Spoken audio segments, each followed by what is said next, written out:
Hello दुरंधरो, नमस्ते, राम राम। मैं हूं अमित चौधरी। स्वागत है आपके अपने YouTube channel Amit sir GK में। आज 30 सितंबर है तो डेली करंट का तहलका आपको हर रोज की तरह प्रातः सुबह 6 बजे आपके सामने प्रेजेंट हो जाती है।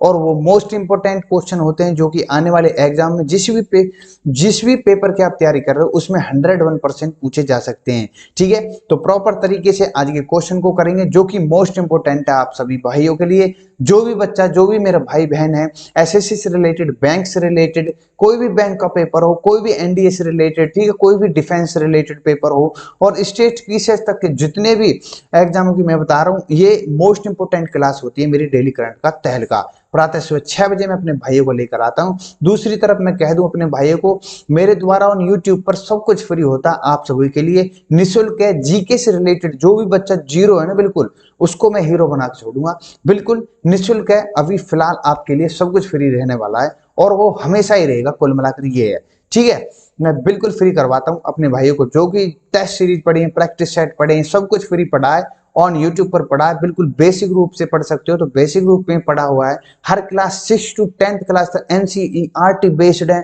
और विद प्रैक्टिस हर क्लास के बाद प्रैक्टिस सेट लगा पड़ा है मेरा। ठीक है, प्रॉपर तरीके से आप पढ़ सकते हो। बेस लेवल को आपको बेस बनाना है, बिल्कुल जड़ को मजबूत करना है, तो आप प्रॉपर तरीके से मेरी क्लास को लो।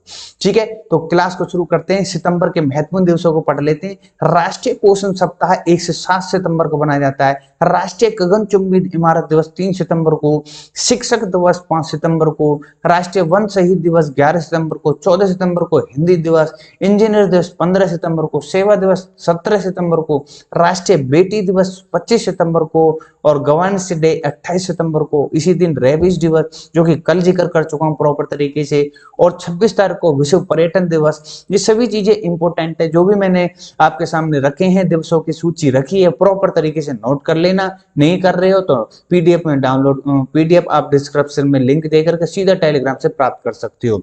ठीक है, आज का first question most important question है। किस सेवानिवृत्त लेफ्टिनेंट जनरल को सरकार ने अगले चीफ ऑफ डिफेंस स्टाफ के रूप में नियुक्त किया गया है? इंपोर्टेंट क्वेश्चन है। अनिल चौहान साहब, जनरल बिपिन रावत, जनरल मनोज मुकुंद नरवाणे या जनरल मनोज पांडे? तो आपको पता होगी अनिल चौहान साहब ये दूसरे भारत के, मतलब फर्स्ट तो बिपिन रावत थे जो कि एक घटना में इनकी मृत्यु हो गई थी, आपको पता होगी, आज से 9-10 महीने पहले। ठीक है, उनकी जगह ले रहे हैं अनिल चौहान साहब, ये दूसरे हैं, आपको याद कर लेना है अनिल चौहान साहब। तो इनके बारे में बता दूं थोड़ा सा, वे कार्यभार संभालने की तारीख से सैन्य विभाग के सचिव के रूप में काम करेंगे। लगभग 40 वर्ष ने अपने कैरियर में लेफ्टिनेंट जनरल अनिल चौहान ने सेना में विभिन्न पदों पर कार्य किया है। उन्हें जम्मू कश्मीर और पूर्वोत्तर में आतंकवादी रोधी अभियानों का व्यापक अनुभव है। ठीक है, मैं बता दूं कि पिछले 8 दिसंबर को एक हेलीकॉप्टर दुर्घटना में, आपको पता होगी, जनरल बिपिन रावत की मौत हो गई थी। वो सेना अध्यक्ष का पद खाली था। उस दिन से अब तक, जो कि अब अनिल चौहान जी बैठ चुके हैं इस पद पर। ठीक है, अनिल चौहान ये उसी गोरखा राइफल से हैं, सॉरी गोरखा बटालियन से हैं, 11 नंबर की से, और जिससे बिपिन रावत बिलोंग करते थे, और ये भी उत्तराखंड के, आप सभी को पता होनी चाहिए। इंपोर्टेंट है आप सभी के लिए, मोस्ट इंपोर्टेंट है ये क्लास। नेक्स्ट क्वेश्चन पर चलते हैं। किस नेशनल पार्क में करीब 60 साल बाद बाघों का फिर से लाया जाएगा? इंपोर्टेंट क्वेश्चन है बिल्कुल। ये माधव नेशनल पार्क, सुल्तानपुर, शासन गृह अभयारण्य, काजीरंगा राष्ट्रीय उद्यान। तो ये जो माधव नेशनल पार्क है, इसमें 60 साल बाद बाघों को लाया जा रहा है, जो कि मध्य प्रदेश के अंतर्गत ये राष्ट्रीय उद्यान है। और मैं बता दूं, बाघ को जो पन्ना, बांधवगढ़, सतपुड़ा नेशनल पार्क है, इनमें ले जाएंगे। टोटल 5 आ रहे हैं, जिनमें से मतलब राष्ट्रीय बाघ सुरक्षा प्राधिकरण की मंजूरी में 3 राज्य में राष्ट्रीय उद्यानों में 5 बाघ को स्थानांतरित किया जाएगा, जिनमें 3 बाघ में से 1 नर है, 2 मादाएं हैं। शिवपुरी के माधव राष्ट्रीय उद्यान में लाया जाएगा। वहीं पर दूसरी बात बता दूं, यह राज्य पर्यटन को बढ़ावा देगा और राज्य में बाघों के संरक्षण को बढ़ावा देगा। 1960 के बाद माधव नेशनल पार्क में कोई बाघ नहीं रहा है अब तक। ठीक है, तो 60 साल में तो इनके वेलकम हो रहा है। जिस प्रकार से चीता आए थे, आपको पता होगी कौन से पार्क में उनको छोड़ा था? नरेंद्र मोदी के द्वारा। किस देश से आए से, यहां से भी क्वेश्चन उठ सकता है। माधव राष्ट्रीय उद्यान के बारे में बता दूं, ये मध्य प्रदेश के शिवपुरी जिले में है। 1959 में माधवराव सिंधिया के नाम पर इसका नाम रखा गया। इसमें शुष्क पर्णपाती और सूखे कांटेदार जंगल है। 354 वर्ग किलोमीटर में क्षेत्र में फैला पड़ा है। माधव राष्ट्रीय उद्यान में बता दो तो 1958 में इसे राष्ट्रीय उद्यान घोषित कर दिया गया था। इंपॉर्टेंट क्वेश्चन है, आपसे यहाँ से क्वेश्चन 101% पूछेगा ही पूछेगा। आइए नेक्स्ट क्वेश्चन पर चलते हैं। किस संगठन के द्वारा देश ने मानवीय सहायता और आपदा राहत HADR साझेदारी, ये मैं पूछूंगा इसका फुल फॉर्म, मतलब humanitarian assistant and disaster relief and partnership जो गाइडलाइन हुई, जो मेमोरेंडम हुआ, जो हस्ताक्षर हुई हैं, किस संगठन को लेकर कोई, तो क्वाड है, ब्रिक्स है, सार्क है, नॉन, तो ए इज द राइट आंसर हो जाता। क्वाड के ही सारे ये देश दिख रहे हैं इसमें, बता दो अपना भारत है, जापान है, अमेरिका है, USA जो है, और ऑस्ट्रेलिया है। ठीक है, ये 4 देशों को मिलाकर के क्वाड देश होता है। आइए थोड़ा मैं बता दूं कि क्वाड देशों के विदेशी मंत्रियों ने इंडो पैसिफिक में मानवीय सहायता और आपदा रहित पर कार्ड पार्टनरशिप की दिशा निर्देश हस्ताक्षर किए हैं। यह पहली बार है कि जब क्वाड देशों के विदेश मंत्री संयुक्त राष्ट्र महासभा में मिलेंगे। ठीक है, ये प्रॉपर तरीके से आपको पता होना चाहिए क्वाड कहां पर इसकी बैठक है, कौन सी बैठक है, और क्वाड देश में कौन कौन सी कंट्री आती है, इंपोर्टेंट है। इन दिशा निर्देश पर हस्ताक्षर से क्वाड देशों के बीच सहयोग बढ़ेगा। साझेदारी दिशा निर्देश को हिंद प्रांत क्षेत्र में भेद्यताओं को प्रतिक्रियाओं को डिजाइन किया जाएगा। क्वाड पार्टनर के लिए क्षेत्र में उनके आपदा प्रतिक्रिया कार्यों समन्वय के रूप में एक रूपरेखा रूप में कार्य करेगा। ये कुल मिलाकर ये आपस में सहायता और हेल्पफुल रहेंगे इस क्वाड संगठन के अंतर्गत किसी भी चीज को लेकर के। ठीक है, दिशा निर्देश HADR जो कि संचालन कार्य की क्षमता, अंतःक्रियाशीलता और परिचालन तालमेल में बढ़ेंगे। ये सभी चीजें इंपॉर्टेंट है क्वाड के अंतर्गत, ये सभी चीजें आपके सामने रखी गई। मैं क्वाड के बारे में बता दूं, इसकी स्थापना 2007 में हुई थी और यह सुनामी के बाद अंतरराष्ट्रीय प्रतिक्रिया प्रयासों के लिए 2004 के अनौपचारिक सुनामी कोर ग्रुप में उत्पन्न हुआ। ऑस्ट्रेलिया, भारत, जापान, संयुक्त राष्ट्र अमेरिका इसके सदस्य हैं। प्रॉपर तरीके से आप देख सकते हैं फोटो के अंतर्गत इनके अपने अपने कंट्री फ्लैग को।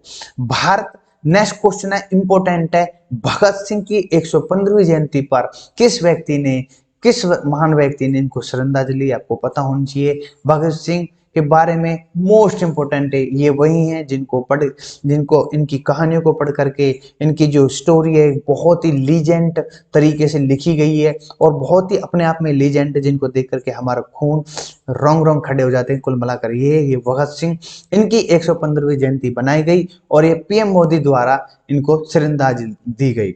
आइए मैं बता दूं, प्रधानमंत्री नरेंद्र मोदी जी ने यह भी घोषणा की कि चंडीगढ़ हवाई अड्डे का नाम बदलकर शहीद भगत सिंह हवाई अड्डा कर दिया जाएगा। ये आपको पता होना चाहिए। उनका जन्म 1907 में लालपुर जिले, अब जो पाकिस्तान में स्थित है, वह एक समाजवादी क्रांतिकारी और भारतीय स्वतंत्रता सेनानी थे। 1924 में हिंदुस्तान रिपब्लिक एसोसिएशन के सदस्य बने। इन्होंने इसका नाम बदल करके जिसको हिंदुस्तान सोशलिस्ट रिपब्लिक एसोसिएशन कर दिया था।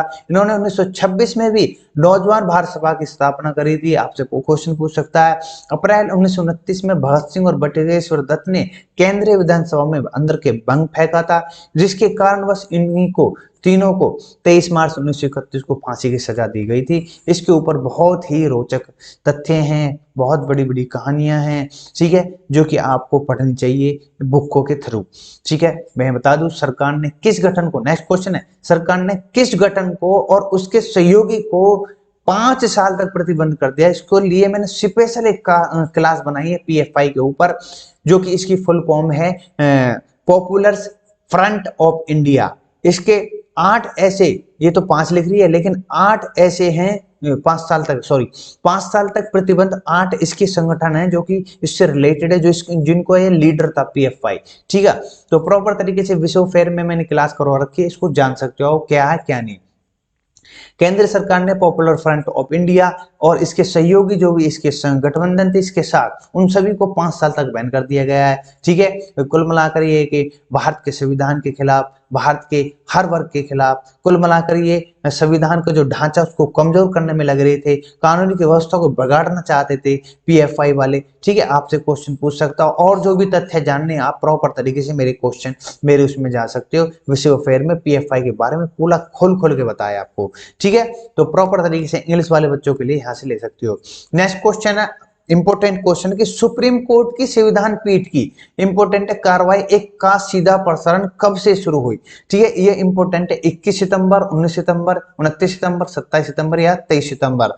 तो इस 23 सितंबर से यह है कि सुप्रीम कोर्ट के अंदर जो संविधान पीठ बैठेगी उसका लाइव स्ट्रीमिंग होगी और प्रॉपर तरीके से चली थी। आपने देखा भी होगा, ये पहली बार सुप्रीम कोर्ट को संवैधानिक पीठ की कार्रवाई का सीधा प्रसारण किया गया और सुप्रीम कोर्ट की अपनी वेबसाइट है, फिर इसका एक यूट्यूब के माध्यम से इन फ्यूचर में लाइव स्ट्रीमिंग होगी और उन्हें फिर सर्वे पर होस्ट कर दिया जाएगा। ठीक है, ये इंपॉर्टेंट है। इसके राष्ट्रीय सूचना विज्ञान केंद्र इस परियोजना को संभाल रहा है, आपको ये भी पता होना चाहिए। सन 2018 में सबसे पहले जो उस समय के मुख्य न्यायाधीश जो सीजीआई थे दीपक मिश्रा साहब, सुप्रीम कोर्ट की महत्वपूर्ण कार्रवाई लाइव टेलीकास्ट और वेबकास्ट के ऐतिहासिक फैसला सुनाया था उसमें, जिसको लेकर के अब लाइव हुआ था और इंपॉर्टेंट है सभी चीजें आपको लेकर के। ठीक है, तो नेक्स्ट क्वेश्चन पर चलते हैं। केंद्रीय मंत्री डॉक्टर जितेंद्र सिंह ने किस थीम पर आधारित अभियान की शुरुआत की? इंपॉर्टेंट है, उस अभियान के बारे में बता दूं।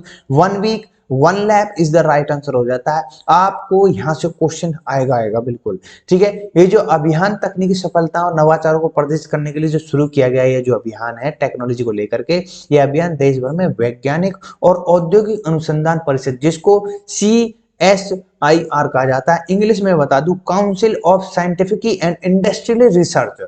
ठीक है, इसके ऊपर इसमें जो 37 प्रयोगशाला और संस्थानों में शुरू किया जाएगा, कुल मिलाकर टोटल बता रहा हूं मैं आपको। इसमें डॉन हेलीबॉन्ड प्रौद्योगिक अत्यधिक सीवेज सफाई मशीनों और जो अरोमा मिशन हो जो CSIR के उपलब्धि के नए अवसर खुले कुल मिलाकर इसके अंतर्गत। ठीक है, डॉक्टर जो केंद्रीय मंत्री हैं डॉक्टर जितेंद्र सिंह ने पहली CSIR लीडरशिप बैठक को संबोधित किया। केंद्रीय मंत्री जितेंद्र सिंह ने कहा है कि 4500 से अधिक CSIR वैज्ञानिकों हाइड्रोजन ऊर्जा संवितरण, कार्बन कैप्चर और स्टोरेज, सौर ऊर्जा आदि क्षेत्रों में उभरने नवाचार पर ध्यान केंद्रित करना चाहिए। सभी चीजें उनके सामने तथ्य रखे, उनके सामने ये सभी टारगेट करने को कहा डॉक्टर जितेंद्र सिंह ने। ठीक है, आपसे यहाँ से क्वेश्चन पूछ सकता है। वही मैं बता दूं CSIR है क्या? यह भारत का सबसे बड़ा अनुसंधान और विकास संगठन में एक स्वायत्त निकाय है। इसका वर्तमान महानिदेशक जो कि लल्ला थम्बी कलाई सेल्वी, इसकी स्थापना 26 सितंबर 1942 को हुई थी। यहाँ से क्वेश्चन 101 पूछ सकता है। ठीक है, CSIR council of scientific and industrial research. ठीक है, सभी चीज मैंने आपके सामने रख दी है। नेक्स्ट क्वेश्चन पर चलते हैं। किस राज्य को आयुष्मान उत्कृष्ट पुरस्कार 2022 शामिल किया गया है? इंपोर्टेंट है, किस राज्य को मिला है? ये मध्य प्रदेश, उत्तर प्रदेश, कश्मीर, महाराष्ट्र। तो उत्तर प्रदेश को सबसे बड़ा आयुष्मान उत्कृष्ट पुरस्कार मिला। आइए मैं इसके बारे में बता दूं कि जो स्वास्थ्य सुविधा रजिस्टर है, कुल मिलाकर जो स्वास्थ्य को लेकर के विभिन्न स्वास्थ्य सुविधाओं को जोड़ने का मेन कारण जो है, देश के अंतर्गत सबसे ज्यादा उत्तर प्रदेश ने मतलब उनको जोड़ा है स्वास्थ्य सुविधाओं को लेकर के। तो इसी को चलते आयुष्मान उत्कृष्ट पुरस्कार प्राप्त हुआ है उत्तर प्रदेश को। उत्तर प्रदेश वालों, आपको यहाँ से क्वेश्चन पूछ सकता है। उत्तर प्रदेश ने राष्ट्रीय स्वास्थ्य सुविधा रजिस्टर में 28,728 स्वास्थ्य सुविधाओं को जोड़ा। वहीं कर्नाटक दूसरे नंबर पर 23,838 और इसके बाद आंध्र प्रदेश 13,000, उसके बाद महाराष्ट्र 12,000। ठीक है, तो 2 करोड़ ABH खातों को साथ उत्तर प्रदेश आयुष्मान भारत स्वास्थ्य खाता को लगा। आयुष्मान भारत हेल्थ अकाउंट है इसकी फुल फॉर्म, बनाने में दूसरा सबसे अच्छा राज्य रहा। सॉरी। योजना के कुशल क्रियान्वयन के लिए सर्वश्रेष्ठ प्रदर्शन करने वाली ABPMJY राज्य केंद्र शासित प्रदेशों में आयुष्मान उत्कृष्ट पुरस्कार दिए जाते हैं। ये सभी चीजें इंपॉर्टेंट है। किसके थ्रू ये पुरस्कार दिए गए ये भी इंपॉर्टेंट आपके लिए था, ये मैंने पॉइंट डाल दिया है। ठीक है, नेक्स्ट क्वेश्चन पर चलते हैं। नेक्स्ट क्वेश्चन आपके सामने है मेरे भाइयों, जो कि मोस्ट इंपोर्टेंट है। 2026 तक राष्ट्रीय स्वच्छ वायु कार्यक्रम, जिसको इंग्लिश में बोलूं नेशनल क्लीन एयर प्रोग्राम के तहत शहरों में पार्टिकुलेट मैटर की संघनता कमी का नया लक्ष्य कितना हो जाएगा? इंपॉर्टेंट है, समझ लेना। 40%, 30%, 10%, 60%। तो 40% का लक्ष्य दिया गया है नेशनल क्लीन एयर प्रोग्राम के द्वारा। आइए मैं बता दूं कि केंद्रीय पर्यावरण मंत्रालय ने 2026 तक राष्ट्रीय मतलब NCAP के तहत आने वाले शहरों को में कणों की सांद्रता में 40% की कमी का नया लक्ष्य निर्धारित किया गया है। 2024 में इसको 20 से 30% कमी करने के टारगेट किया गया, मतलब अपडेट कर देंगे। और 20 शहरों ने वार्षिक औसत PM10 संगणता 60 माइक्रोग्राम प्रति घन मीटर के राष्ट्रीय मानकों को पूरा किया गया। एनसीएपी के तहत शहर विशेष की कार्य योजना तैयार की जाती है। ये एनसीएपी के द्वारा है, जो कि नेशनल क्लीन एयर प्रोग्राम है। कुल मिलाकर यह है कि केंद्रीय पर्यावरण मंत्रालय द्वारा 2026 का टारगेट धरा गया है, शहरों को क्लीन करना, 40% तक कणों को समाप्त कर देना, कुल मिलाकर जो भी प्रदूषित होते हैं। ठीक है, नेक्स्ट क्वेश्चन पर चलते हैं। हाल ही में खबरों में रहा i20 इंपोर्टेंट है बिल्कुल। i20 इवेंट क्या है, ये किसके द्वारा लॉन्च किया गया है? एक प्रकार से अनुसंधान और विकास मेला, रिसर्च एंड डेवलपमेंट फेयर है। आपको बता दूं इसके बारे में थोड़ी सी कि 23वां भारतीय प्रौद्योगिकी संस्थान IIT नामक का एक मेगा अनुसंधान और विकास मेला आयोजन करेंगे। कब करेंगे ये भी मैं बता दूंगा। इस आयोजन का उद्देश्य संस्थान में किए जा रहे अनुसंधान और नवाचार परियोजनाओं के बारे में समग्र जागरूकता पैदा करनी। कुल मिलाकर यह टेक्नोलॉजी के बारे में जो प्रोजेक्ट है, कुल मिलाकर के जो भी नई नई चीजें उसको जागरूक करना, प्रॉपर तरीके से डिटेल वाइज देखना क्या क्या चीजें हो रही हैं, तो ये सभी चीजें देखी जाएंगी। और 23वां है भारतीय प्रौद्योगिकी संस्थान। ठीक है, आपसे पूछ सकता है किस नाम थे? i20। ठीक है, यहां से क्वेश्चन उठ सकता है। आइए नेक्स्ट क्वेश्चन पर चलते हैं। आज का लास्ट क्वेश्चन, जो कि अंतिम क्वेश्चन मेरे भाइयों। हाल ही में खबरों में रही तमीरापानी नदी किस राज्य से स्थित है? किस राज्य में बिलोंग करती है? तमिलनाडु, तेलंगाना, राजस्थान, महाराष्ट्र। तो ये जो दिख रही है आपको तमिलनाडु के अंतर्गत है। अब मैं बता दूं कि तमीरापानी नदी तमिलनाडु के तिरुनेलवेली जिले में पश्चिमी घाट की पोतगई पहाड़ियों से निकलती है। Bengaluru best Ashok trust for research and the environment, जिसको एट्री कहा जाता है शॉर्टकट में, वहां के शोधकर्ताओं ने ये इंपोर्टेंट है तमीर एसएस परियोजना के तहत तमीरापानी नदी का जीर्णोद्धार का पहल किया है। ये इंपोर्टेंट है कि ये किससे बिलोंग करती है, किस नदी से, किस राज्य ने, किसके द्वारा चला गया, ये सभी चीजें इंपोर्टेंट है। इसलिए मैं इस क्वेश्चन को भी लेकर आपके सामने रख रहा हूं। ठीक है, तो आशा करता हूं आज का क्लास, आज का हर क्वेश्चन आपके समझ में आया होगा मेरे भाइयों। मैं जिस प्रकार से हर क्वेश्चन को डिटेल वाइज समझाने की कोशिश करता हूं अपने भाइयों को, प्रॉपर तरीके से आपको समझ में आते होंगे। अगर नहीं भी आते तो मुझे कमेंट में बता सकते हो, टेलीग्राम से बता सकते हो, फेसबुक से या इंस्टाग्राम से, सभी से ओपनली आप मेरे से पूछ सकते हो। मैं आपके हर सवाल का जवाब दे दूंगा जो भी आप मेरे से पूछोगे। ठीक है, मेरी क्लास के रिलेटेड। ठीक है, तो अपने भाइयों से यही कहूंगा कि अपनी जीके को मजबूत करते रहो, प्रॉपर तरीके से पढ़ते रहो। और कहीं भी किसी कोर्स को जीके से रिलेटेड बोल रहा हूं मैं, खरीदने की जरूरत नहीं है, बिल्कुल निःशुल्क ऑन यूट्यूब पर पढ़ते रहो मेरे द्वारा। ठीक है, पीडीएफ प्राप्त, सब कुछ फ्री, किताब भी खरीदने की जरूरत नहीं है। तो अपने भाई से विदा लूंगा। नमस्ते, राम राम, जय हिंद, जय भारत। मिलते हैं नेक्स्ट क्लास में।